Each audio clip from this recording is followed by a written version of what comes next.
I am here with Representative Emmanuel Cleaver, representing Missouri's 5th District. How are you doing today, sir? I am sleepy today, based on the fact that we were running a little late last night. But other than that, I'm fine.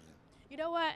It did run late last night, but the crowd was energized from beginning literally all the way to the end. Last night, the theme was for the people, and we saw President Biden pass the torch to Vice President Kamala Harris.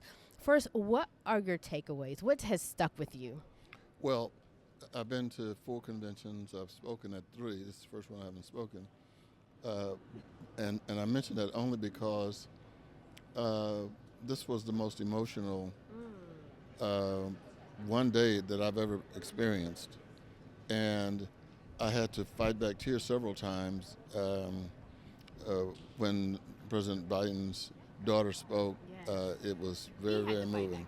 Oh, absolutely. And I looked around the crowd, and there were people wiping their tears away.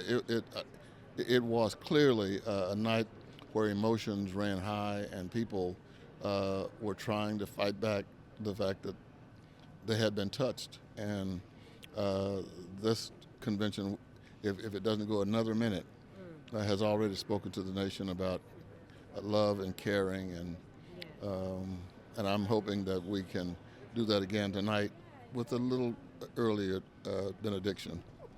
A little earlier bit addition we're asking for, absolutely.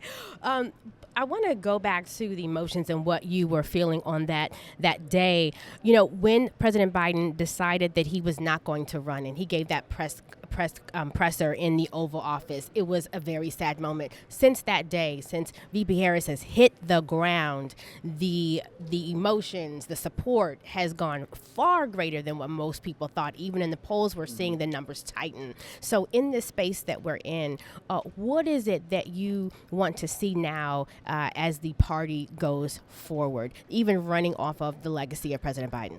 Well, we've got to continue to go upward. Uh, I think that enthusiasm is the mother's milk for political success, and but the emotion can only take us so far. I think we'll get a bump coming out of the convention, but I think now we are getting revved up. Hopefully, if we're going out and working, we're going to have to bring people out. I think a lot of people are going to come out automatically now because of in Missouri, for example, we have the abortion issue on the ballot, and we have the minimum wage on the ballot. Those things attract large chunks of voters. And so all of us are going to go back to our districts, and everybody's going to be fired up.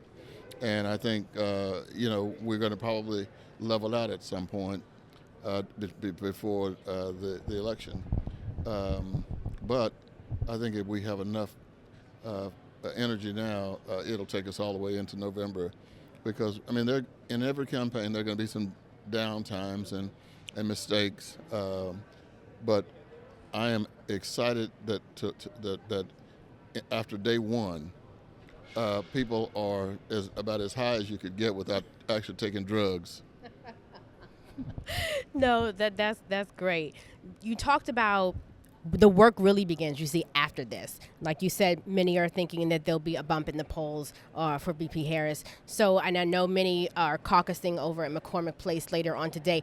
Talk about those conversations that you are having, and what is the message when you go back. You know, I spoke earlier when I was talking to you off camera saying sometimes the word democracy doesn't always translate into our communities, right? That are really going through, that are having these kitchen table discussions. So then what does that messaging look like? What does that ground game look like now?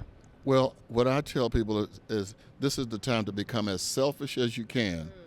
And by that I mean, think about the administration that is going to determine actually the quality of life for us and our children, and even their children. And so we need to think about supporting people, putting people in place, and going out and promoting people who actually understand that it's not about them, it's about the people, and they're going to put in place policies that are going to help people. I mean, a child's tax credit probably means little to anybody, but if you tell them, look, if you're single and you have children, this is going to increase the likelihood that your child will have the kind of nutrition they need, and you'll be able to support them in a manner that at least takes them out of poverty. And so be selfish. And I'm going to preach selfishness. And I also think that, democracy, I say, is something that we can create some synonyms to describe, and one of them is selfishness. I think it's a healthy selfishness, because that's what everybody understands. It is what can they do to inspire me to be a better person, and what I can get out of it in order to live a better life.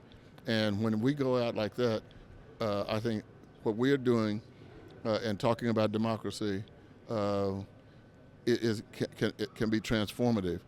And democracy is a big, big, big word. And I think that just laying it out there is not going to do much. We got to get into all kinds of. Yes, and when we do that, I think we win. Lastly, I want to be selfish for a moment and go back to you. I want you to be selfish for a moment, because you have been in this game for quite a long time. And after leaving yesterday, day one, I know you had a chance to, I hope you had a chance to sit with yourself, to sit with your thoughts, to not just look at the legacy of President Biden, but also your own legacy. What is a legacy that you want to also leave? Well, I've been in Congress now for 20 years. I was mayor for 8 and on the city council before then. And so I understand that the sun sets on everybody. And I would like for people to look back over my years of service, that there are things that I did that improved their lives. I would also like to be remembered as having a creative kind of a political mind, where I was able to do things that when first described, people thought, oh yeah, he's lost his mind. But when those things are actually put into place, there's nothing like the feeling you get when people say, walk up to me and say, hey, you don't know me, but in 1999 you did this, and as a result, my life changed. And there's nothing superior to that. Thank you so much, Congressman, and you are always welcome here on American Urban Radio Networks. Thank you for your service. Good to talk with you. You too.